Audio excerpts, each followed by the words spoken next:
Yıllardır gözlerim ardına bakmaz, beklentisi olana da baygın gibi gelebilir gözlerim kaygım. Yok saygım, senin gibileri para için her şeyi yaptın aptal. Ve de sok götüne küçük fenomen, tutacak videon emin ol gözün aydın. Tek düşecek gardım ve tek bilekli, hepiniz yetebilecek kadar eforum var. Şimdi oynayın seksek, bak işine sus köstek. Seni gözünde büyütebilen tek şey mercek olur, aklı çeyrek. Gölge etme başka istemem, geç bir köşeye beni seyret. Karanlık geç, karanlık kanıma terapi, karanlık paralel bana. Karanlık güç, karanlık sokaklar var, yolunu bulana dek karanlık bir gelecek var. First take.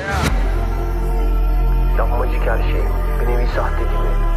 Çıkarları uğruna, para uğruna, saygınlık uğruna, belki karı kız uğruna olmayan bir şey gerçekte varmış gibi gösterme çabası. Kendinden ödün vermek, yani kişiliğimizden. Ve karakterimizin tam anlamıyla yok olup gittiğinde insanlara post diye anlattığın o şahin içinde de bekleyeceksin. Ve yanında kimse olmayacak. Yoruldu dizlerim koşmaktan ve de yok yere yerinde saymaktan. Basamak çıkacak, varacak aşamam tepene, hırs canım var.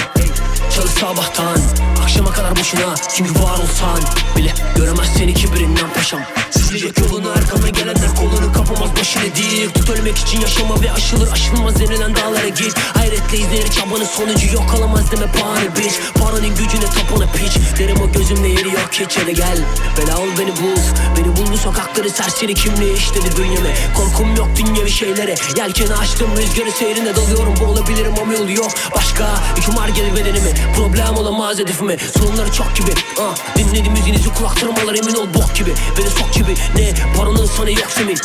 Medeni pompalı bok rapine çek klip, halin çok komik. Bagedin lezzeti mutfakta yeme bizi, karıştır Nesquik.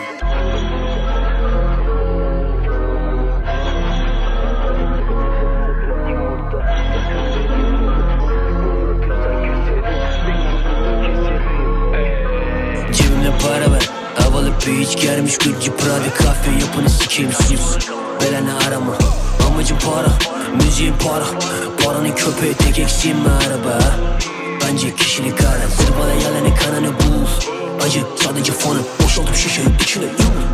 Anlat başarı gibi, sigara likör ve maneti olurum.